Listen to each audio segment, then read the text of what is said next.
Assalamualaikum warahmatullahi wabarakatuh. Alhamdulillahi rabbil alamin. Wassalatu wassalamu ala ashrafil anbiya'i wal mursalin Sayyidina wa maulana Muhammadin wa ala alihi wa sahbihi ajma'in. Qala Allah Ta'ala fi kitabihil karim wa huwa astaqul qailin. A'udzu billahi minasy syaithanir rajim. Bismillahirrahmanirrahim.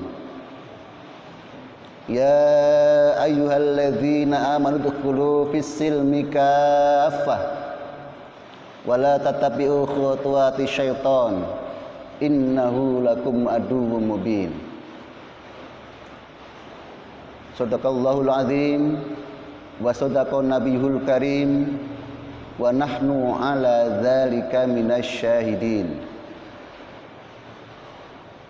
Bapak-bapak hadirin jamaah salat subuh yang dirahmati Allah Subhanahu wa taala. Yang pertama, mari kita sama-sama senantiasa memanjatkan puji syukur kepada Allah Subhanahu wa taala yang telah memberikan kita taufik, hidayah serta inayahnya, terutama memberikan kesehatan kepada kita. Dengan kesehatan kita masih dapat aktivitas di subuh ini, walaupun di antara saudara kita masih banyak yang belum tahu, belum sadar betapa nikmat iman dan Islam itu berharga sama sekali. Maka oleh sebab itu kita bersyukur kepada Allah Subhanahu wa taala, kita masih mendapat limpahan rahmat Allah. Walaupun di pagi hari ini hujan itu adalah, kalau orang Jawa bilang ja'a rahmatullah, artinya datang kebaikan. Hujan kalau cuma sedikit insyaallah baik, rahmat, tetapi kalau banyak jadi bencana. Jadi mudah-mudahan dengan suasana yang gerimis ini, walaupun dingin, di antara kita mungkin masih lelap dengan tidurnya, bahkan mungkin tidak dengar adzan subuh, tetapi kita masih alhamdulillah masih mendengar dan masih bergegas ke dalam masjid untuk berjamaah ini. Itu adalah merupakan hidayah Allah. Tidak semua orang mendapat hidayah seperti itu. Kita bersyukur masih mendapat hidayah Allah Subhanahu wa taala sehingga kita masih dapat hadir di masjid ini dan juga kita mendengarkan kuliah subuh atau kultum. Bagaimanapun juga kita sebagai orang Islam yang beriman harus mengecas, mengupdate. Semua kegiatan kita harus diupdate. Update dalam arti tajdid, memperbarui. Bapak-bapak, iman kita pun harus diperbarui. Dengan cara apa? Jadidu imanakum biqauli la ilaha illallah. Perbaruilah, updatelah imanmu dengan mengatakan la ilaha illallah.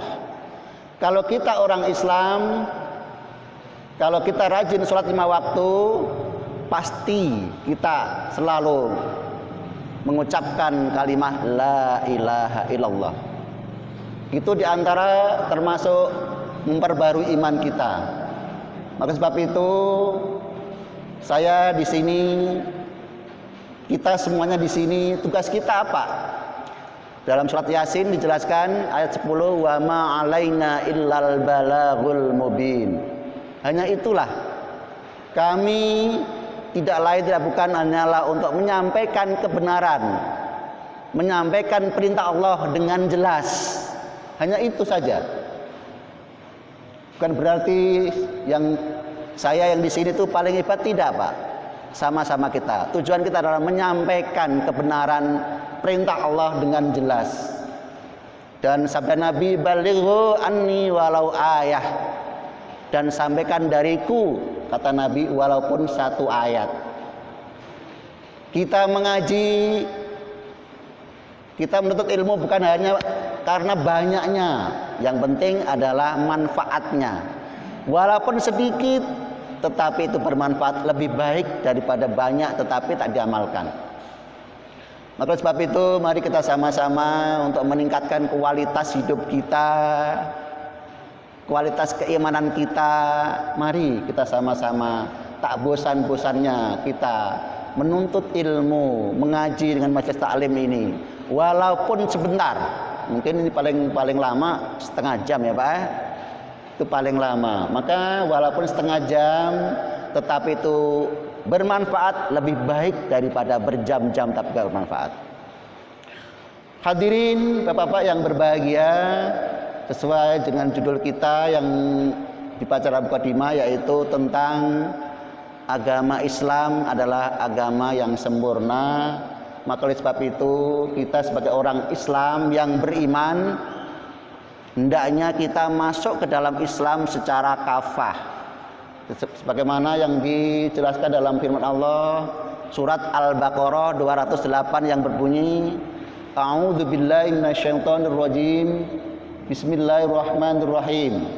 Ya ayyuhalladzina amanu dkhulu fis-silmi kaffah wa la tattabi'u khutuwati syaiton innahu lakum aduwwum mubin. Hai orang-orang yang beriman, masuklah kamu ke dalam agama Islam secara kafah, secara menyeluruh, secara sempurna, secara totalitas. Wala tatabi'u khutuwatis syaiton, dan jangan sekali-kali kamu mengikuti langkah-langkah syaitan, karena sesungguhnya syaitan adalah musuh yang nyata bagimu. Di sini firman Allah ada satu perintah dan satu larangan. Perintah adalah kita sebagai orang yang beriman diperintah Allah Subhanahu wa taala untuk masuk ke dalam agama Islam secara kafah, jangan tanggung-tanggung, secara totalitas. Kalau kita dulu berpikiran kenapa kita memeluk agama Islam, mungkin jawaban kita sederhana, karena kebetulan orang tua kita, bapak ibu kita agamanya Islam. Kebanyakan seperti itu. Bagaimana kalau seandainya bapak ibu kita agamanya Islam, apakah mungkin kita memeluk agama Islam? Tidak ada jaminan seperti itu. Tapi yang jelas kita sudah terlanjur masuk ke dalam agama Islam, maka jangan kita masuk sekedar masuk saja, tetapi masuklah ke dalam Islam secara totalitas, secara menyeluruh, secara kafah, secara sempurna. Jangan tanggung-tanggung. Lahir batin kita adalah muslim. Kata Islam paling tidak berasal dari tiga kata. Yang pertama dari kata aslama yuslimu Islam. Yang kedua dari kata sulam. Yang ketiga adalah kata salima islamu salamah atau salam. Yang pertama, Islam berasal dari kata aslama yuslimu islaman. Artinya adalah patuh, tunduk atau taat terhadap aturan, baik itu aturan dari Allah maupun aturan dari Rasul. Bapak-bapak, sekarang kita mari sama-sama kita prihatin. Sudah kurang lebih berapa bulan, dari Maret sampai sekarang, suasana pandemi masih ada di negara kita. Kita prihatin Pak. Kita bersyukur pada Allah, kita masih diberi kesehatan. Itu adalah nikmat yang paling berharga. Kalau kita tidak sehat, tidak bisa kita berjamaah, tidak bisa beraktivitas. Sehat itu adalah berharga sekali. Maka sebab itu kita prihatin, kita berdoa kepada Allah, jangan suasana ini kita cari manfaat yang tidak baik, kita hura-hura dan sebagainya. Kita bersyukur. Kalau mengaku kita orang Islam, harus tunduk, taat, patuh terhadap aturan. Baik aturan itu dari Allah, Rasul maupun dari manusia, dari pemerintah. Aturan Allah mutlak, wajib kita taati. Aturan Rasul juga mutlak, wajib kita taati. Tidak ada alasan untuk meninggalkan perintah Allah dan Rasul. Tetapi kalau aturan manusia, selagi tidak bertentangan dengan aturan Allah dan Rasul, wajib kita taati. Tetapi aturan manusia kalau bertentangan dengan ajaran Allah, ajaran Rasul, kita tidak wajib untuk mematuhi, tapi dengan cara-cara yang santun, menolak dengan cara yang santun. Tetapi pada saat ini kita tahu sendiri, di mana-mana pemerintah kita menganjurkan protokol kesehatan. Kalau itu memang baik, manfaat bagi kita, wajib kita ikuti. Alhamdulillah di masjid kita ini termasuk bagus. Saya salut, tak bosan-bosannya dari ketua masjidnya, dari muadzinnya, dari imamnya menyampaikan, mengingatkan, Pak. Karena memang orang Islam saling mengingatkan untuk selalu memakai masker, menjaga kesehatan. Itu memang benar. Kita nggak usah berpikiran yang enggak. Oh, itu adalah konspirasi. Tidak usah seperti itu. Wajib kita percaya bahwa itu ada. COVID-19 itu ada. Kita tidak harus tahu jelimet sampai tahu detail, enggak. Yang penting kita percaya itu ada. Jangan sampai kita terprovokasi dengan orang lain yang sekarang bebas kemana-mana, tidak pakai aturan, suka-suka dia. Padahal orang lain juga harus perlu mendapat kesehatan hidup yang layak. Dengan dia bebas, akhirnya dia menyebarkan penyakit, menularkan penyakit. Kita nggak tahu apa kita yang punya penyakit menularkan atau mereka yang menularkan pada kita. Yang jelas kita waspada, hati-hati. Itu adalah paling baik. Dengan berdoa kepada Allah Subhanahu wa taala, mudah-mudahan cobaan atau ujian yang diberikan oleh Allah kita bisa mampu untuk menjalani hidup ini, untuk menghadapi ini. Maka oleh sebab itu, sebagai orang Islam, saya menghimbau, mari kita sama-sama taat dan patuh dengan aturan yang diberikan oleh pemerintah, dan itu tujuannya adalah untuk kebaikan, kemaslahatan, bukan untuk apa-apa. Maka sebab itu mari kita sama-sama untuk senantiasa sebagai orang Islam yang artinya tadi patuh dan taat, tunduk, mari kita sama-sama. Kalau aturan manusia tidak bertentangan dengan aturan Allah, wajib kita ikuti. Tetapi seandainya ada aturan manusia yang tidak sesuai dengan aturan Allah, tidak wajib kita taati, tetapi kita menolak dengan cara yang santun, dengan cara yang baik, tidak frontal. Hadirin yang berbahagia, yang kedua, kata Islam berasal dari kata sulam, artinya tangga atau jenjang. Jadi kalau kita mengaku orang Islam, bagaimana supaya kita derajat kita diangkat oleh Subhanahu wa taala?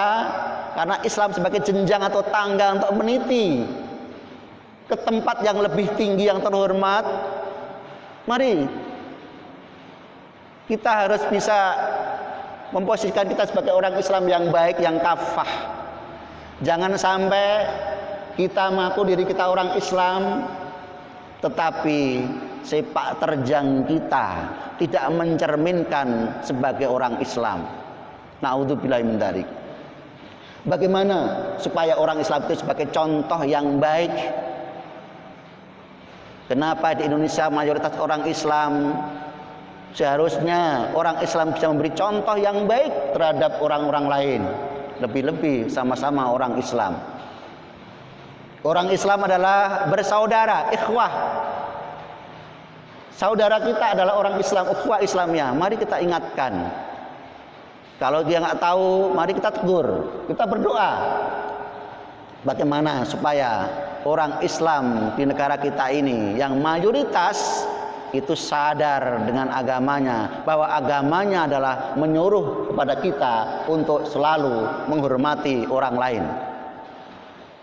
Kalau derajat kita mau diangkat oleh Subhanahu wa taala, hendaknya kita bisa mematuhi aturan-aturan Islam, ajaran-ajaran Islam, yang itu semuanya tujuannya adalah untuk kebaikan kita semua. Dan insya Allah kalau kita dalam hidup ini sudah patuh dan ikut aturan Islam, insya Allah akan terwujud kehidupan kita yang bahagia, baik di dunia maupun akhirat. Amin amin ya rabbal alamin. Yang ketiga, kata Islam berasal dari kata salima yaslamu salamah atau salam, artinya damai, sentosa. Islam mengajarkan pada kita untuk kedamaian, selamat. Jadi Islam itu adalah agama rahmatan lil alamin, mengajarkan kepada pemeluknya untuk supaya hidup rukun, damai, aman. Kalau ada orang yang mengaku dirinya orang Islam kok selalu menciptakan keonaran, tidak menciptakan suasana yang kondusif, hakikatnya bukan orang Islam walaupun dia KTP-nya Islam. Alangkah sedihnya kita kalau kita dikatakan mayoritas dan kenyataan mayoritas, tetapi dengan mayoritas itu tidak bisa menciptakan kedamaian. Kita kalau mayoritas hendaknya bisa melindungi yang minoritas. Kadang-kadang ada orang yang berkata, kenapa ya kalau orang di Indonesia itu banyak orang Islam tetapi banyak penjahat itu orang Islam? Ya karena Indonesia adalah mayoritas Islam. Bagaimana di Amerika, negara Eropa sana, yang mayoritas adalah non-muslim, mereka juga banyak penjahat juga orang non-muslim. Dan bagaimana supaya kita ini di negara kita adalah mayoritas muslim, hendaknya bisa memberi contoh kepada orang-orang lain yang notabene bukan muslim. Maka sebab itu hendaknya kita bisa menciptakan kedamaian dimanapun kita berada. Jangan sampai keberadaan kita orang lain tidak nyaman. Orang itu kalau keberadaan kita nyaman, insya Allah kita akan dihormati Allah Subhanahu Wa Taala, akan dihormati orang lain, derajat kita akan diangkat oleh Subhanahu Wa Taala. Maka oleh sebab itu masuklah ke dalam agama Islam secara kafah. Wala tatabi'u khutuwati syaiton, dan jangan sekali-kali mengikuti langkah-langkah syaitan. Sudah masuk agama Islam secara kafah, jangan lupa kita sambung dengan jangan sampai kita mengikuti langkah-langkah syaitan. Karena setan selalu menyuruh hal yang tidak baik. Sekarang ini ada orang yang patuh dengan aturan protokol kesehatan, pun ada juga orang yang mencela. Malah pakai masker terus, padahal tujuannya baik, tapi ada orang yang nggak suka. Karena setan itu memang selalu menggoda manusia. Bagaimana mana manusia itu tidak taat pada Allah dan aturan manusia.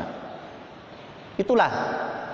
Maka oleh sebab itu hendaknya kita sebagai orang Islam, mari kita sama-sama ciptakanlah dalam suatu daerah wilayah itu kedamaian.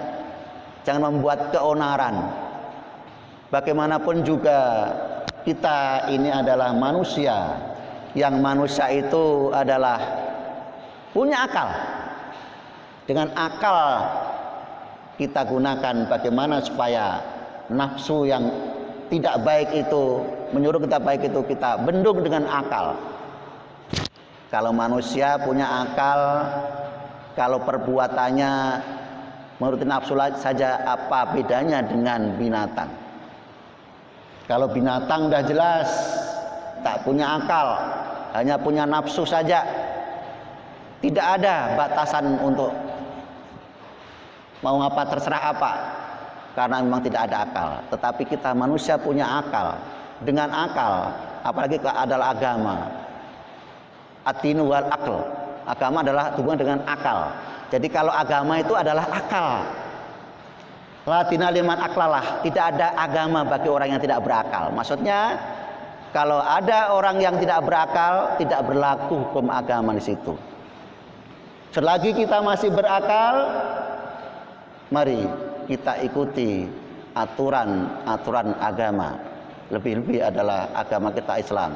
Insya Allah kalau kita sudah ikut aturan dari Allah, aturan dari Rasulullah, dan aturan dari manusia, hal ini adalah pemerintah. Kalau memang itu untuk kebaikan, dan insya Allah kita akan menjadi baik. Maka oleh sebab itu, hak-hak kita sebagai orang Islam, kewajiban kita sebagai orang Islam, mari kita ikuti. Di antara kewajiban orang Islam adalah saling tegur sapa. Kalau kita bertemu mengucapkan salam, assalamualaikum. Kita yang mendengarkan menjawab waalaikumsalam. Itu adalah baik. Orang Islam ketemu saja suruh mendoakan. Baru ketemu assalamualaikum, tidak ada aturan agama lain itu. Paling-paling good morning, selamat pagi, selamat siang. Bukan orangnya yang selamat, siangnya yang selamat. Tetapi dalam Islam assalamualaikum, walaupun dalam Islam punya memang bahasa Arabnya ada juga selamat pagi, tapi jarang dipakai. Subahul khair, subahun nur, ada dalam Islam. Naharukas sa'id, lailatukas sa'id, sa'idun mubarakah, ada. Selamat siang, selamat pagi ada. Tetapi dalam Islam punya khas salam tersedia, itu assalamualaikum, mendoakan. Jadi orang Islam baru ketemu saja sudah mendoakan. Ya, dan mendoakan orang Islam itu bukan ketemu saja. Setiap hari kita berdoa lil muslimat, bagi orang yang Islam dan orang yang beriman. Bahkan sudah meninggal pun kita doakan. Itulah ajaran Islam. Apa kurang sempurnanya Islam itu? Maka sebab itu kalau kita masuk ke dalam Islam tidak sempurna, alangkah ruginya kita. Maka kalau sudah terlanjur kita masuk agama Islam, jangan tanggung-tanggung. Kita mengatakan, kenapa Anda memeluk agama Islam? Jawaban yang klasik itu kita hilangkan, kita ganti dengan jawaban yang, kenapa Anda orang masuk agama Islam? Karena kebetulan orang tua saya Islam. Bukan itu jawabannya. Jawabannya yang benar adalah karena agama Islam adalah agama yang paling benar, agama yang ridho Allah Subhanahu wa taala. Itu jawabannya. Kalau kita orang Islam cuman menjawab karena kebetulan orang tua kami Islam, bukan itu. Walaupun memang kenyataannya seperti itu. Dan bagaimana supaya kita lahir dalam keadaan Islam, kita khitan dalam keadaan Islam, kita nikah dalam keadaan Islam, bagaimana supaya kita meninggal nanti juga dalam keadaan Islam. Jangan cuman lahirnya secara Islam, khitannya secara Islam, nikahnya secara Islam, setelah itu ditinggalkan, bahkan meninggalnya tidak secara Islam, naudzubillahi min dzalik. Kita berdoa, kita tidak tahu apakah nanti kita meninggalnya di darat, di laut, di udara, atau mungkin pas meninggal dikebumikan, diurus secara Islam atau tidak, kita nggak tahu. Betapa sedihnya kita mendengarkan berita-berita orang yang meninggal saat ini, walaupun nggak kena COVID, dibilang kena COVID, dan naudzubillah tidak diurusi secara Islam. Betapa sedih kita. Contohnya, kalau orang laki-laki meninggal, seharusnya yang ngurus jenazahnya juga orang laki-laki. Tetapi ada kabar kemarin itu, betapa sedihnya sang suami, istrinya meninggal, diurus atau jenazah dimandikan oleh orang pria, dan itu belum tentu tahu dia cara mengurus jenazah. Itu disesalkan. Maka sebab itu mari kita sama-sama berdoa kepada Allah, mudah-mudahan kita sekali memeluk agama Islam sampai seterusnya tetap Islam. Wala tamutunna illa wa antum muslimun. Sering khotib berwasiat, wala tamutunna illa wa antum muslimun. Jangan kamu sekali-kali mati kecuali memeluk agama Islam. Itu doa kita. Ya muqallibal qulub, tsabbit qalbi ala dinik. Mungkin Bapak kalau sering membaca doa setelah tahiyat itu ada kata-kata itu. Kita jangan sampai kita lupakan itu. Ya muqallibal qulub, hai yang membolak-balikkan hati, yaitu Allah. Tsabbit qalbi ala dinik, tetapkanlah hati kami kepada agamamu yaitu Islam. Karena betapa banyaknya sekarang orang mengaku orang Islam tapi hakikatnya bukan Islam. Perbuatannya jauh dari Islam. Apalagi nanti meninggalnya kita belum tahu apakah dia Islam atau tidak. Walaupun memang KTP-nya masih Islam. Maka sebab itu kita berdoa dalam hidup ini, Bapak, kita nggak usah yang enggak. Kita husnudzon aja lah. Tak usah mikir yang enggak. Kita prasangka baik saja kepada siapapun. Husnudzon aja itu paling baik. Karena memang hak yang memutuskan orang itu baik tidak adalah Allah. Cuman kita sebagai manusia tidak tahu. Husnudzon saja. Positive thinking saja. Prasangka yang baik aja. Kalau ada orang yang tidak mau ngaji, kita prasangka oh lagi sibuk, mungkin ada kegiatan lain. Jangan kita langsung menjustis. Oh ini, tidak boleh. Maka oleh sebab itu kalau kita sebagai orang Islam, kalau kita sudah suasana kita ciptakan dengan aman dan damai, insya Allah kedamaian akan terjadi pada diri kita. Tetapi kalau kita sebagai manusia sudah tidak menciptakan rasa aman kepada orang lain, diri kita juga tidak aman. Dengan kita prasangka yang tidak baik pada orang lain, jangan-jangan diri kita juga mungkin tidak baik. Maka sebab itu kalau kita menunjuk orang tangan satu, jari satu, hakikatnya adalah 4 jari menunjuk diri kita. Apa artinya kita mengatakan orang lain tidak baik kalau diri kita juga mungkin lebih tidak baik? Maka sebab itu jangan merolok-olok, la yasfar qaumun min qaumin asa ayakunu khairam minhum. Jangan memperolok ya pada kaum yang lain.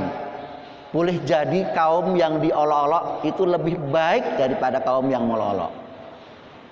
Kalau kita menjelekkan orang, mungkin kita yang menjelekkan itu lebih jelek pada orang itu. Maka tidak boleh seperti itu, nggak boleh seperti itu. Yang sudah-sudah kita mohon pada Allah diampuni.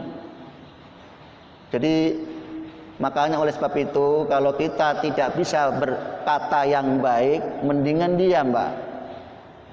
Mendingan diam.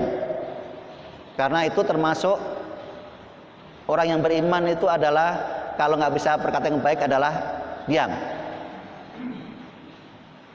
Nah, itu sebetulnya baik itu. Bukan berarti harus diam terus, tidak. Secara logika berkata yang baik jelas lebih utama daripada diam. Sedangkan diam saja itu adalah baik kalau nggak bisa berkata yang baik, apalagi berkata baik lebih mulia lagi. Mudah-mudahan kita yang ada di sini termasuk golongan orang-orang Islam yang kafah, dan mudah-mudahan kita semua ini termasuk orang-orang yang bisa menjalankan syariat Islam dengan sebaik-baiknya. Walaupun kadang-kadang banyak manusia, mungkin saya sendiri ya, kadang-kadang jamaah ini rasanya memang saya tahu Pak, jamaah ini adalah pahalanya besar apalagi subuh, tapi kadang-kadang ya masalah kesehatan kadang-kadang berat sekali, dan saya khawatir kadang-kadang mau ke masjid takutnya merepotkan orang, kadang-kadang mata kunang-kunang takut jatuh, takut apa ya, khawatir sih sebetulnya ya. Kalau kita paksakan ya ini, alhamdulillah kalau lagi fit insya Allah lagi fit, ini kalau nggak fit agak ini berat rasanya. Mudah-mudahan dengan COVID ini mari kita sama-sama untuk senantiasa berdoa kepada Allah. Mudah-mudahan kita diberi kesehatan. Kesehatan itu adalah paling penting bagi kita. Apapun hebatnya manusia, cerdasnya manusia, kuatnya manusia, kayanya manusia, kalau tidak sehat tidak bisa berbuat apa-apa. Makanya sehat itu adalah penting. Kalau kita tidak sehat, kita jalan saja. Kalau nggak sehat nggak bisa. Kita berkata saja, kalau nggak sehat nggak bisa.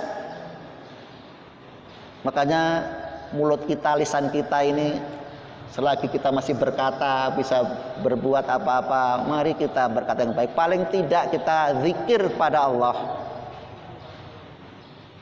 Allah, Allah, subhanallah, baca tasbih dan sebagainya. Apa yang dapat kita baca kita?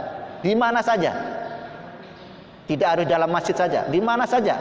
Bahkan saya masih ingat almarhum bapak saya naik sepeda, naik motor pun jangan sampai ini kering dari berzikir pada Allah, membaca sholawat. Saya amalkan kadang-kadang kalau di dalam motor di kendaraan itu saya amalkan surat An-Nas Al-Falaq paling tidak itu. Kenapa? Karena di dalam perjalanan manusia itu ada yang jahat. Makanya An-Nas Al-Falaq itu benteng. Kalau kita mau tidur pun jangan lupa 2 surat itu Al-Mu'awwidhatain. 2 surat untuk minta perlindungan pada Allah itu dibaca, jangan sampai lupa. Sengantuk-ngantuk apapun itu dibaca. Qul a'udzu birabbin nas, qul a'udzu birabbil falaq. Bah Nabi Muhammad aja udah rasul itu masih juga diganggu orang, apalagi kita nggak ada jaminan.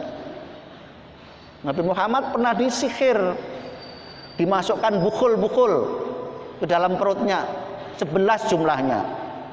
Itulah akhirnya Allah memberikan wahyu surat Al-Mu'awwidhatain.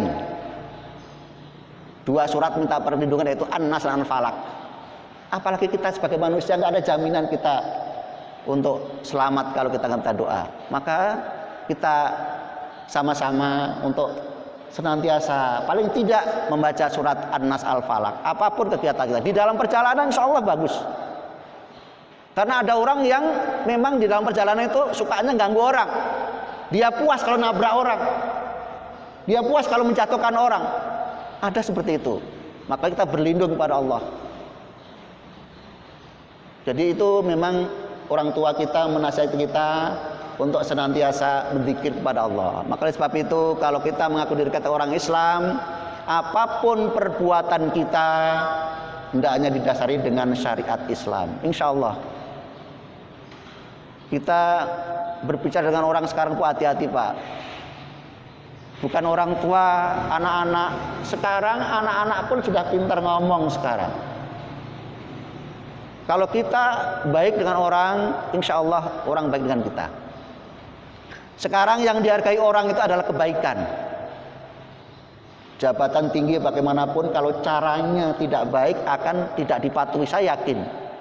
Tetapi kalau kita baik karena orang tengoknya kebaikan itu, makanya Nabi Muhammad itu dakwahnya secara santun. Orang akhirnya masuk Islam. Tetapi kalau dakwahnya frontal dan sebagainya, orang cenderung tidak mau ikut.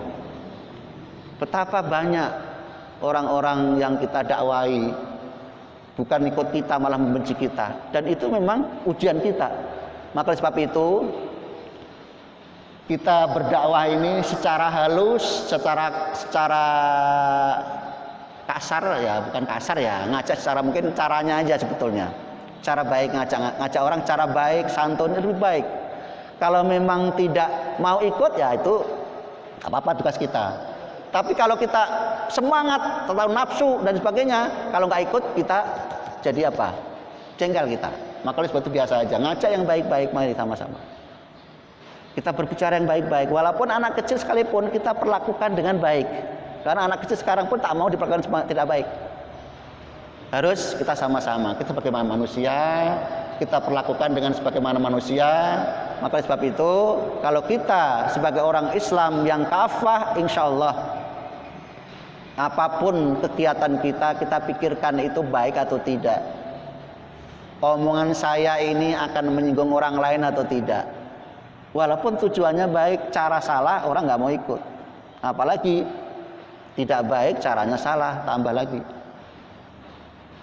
Nah, kita ada orang masuk masjid nggak pakai masker, kita marah-marah nggak menyelesaikan masalah Pak. Kita nasihat yang baik, caranya baik, alangkah baiknya kita pakai masker dengan cara itu.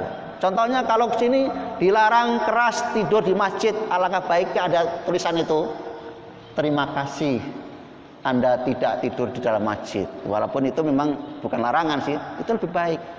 Oh iya ya, orang tidur dalam masjid tidak boleh. Kalau tidak tidur, orang terima kasih, berarti bagusnya tidak tidur dalam masjid. Ini contohnya. Kadang-kadang ada yang keras tujuannya untuk kebaikan, tetapi orang malah cenderung menolak.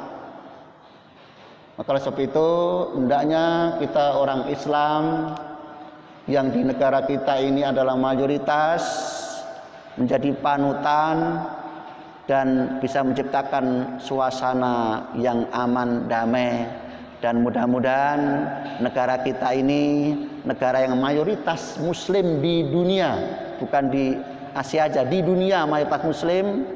Mudah-mudahan kita menjadi panutan, menjadi contoh bagi negara-negara lain yang Islamnya masih di bawah kita.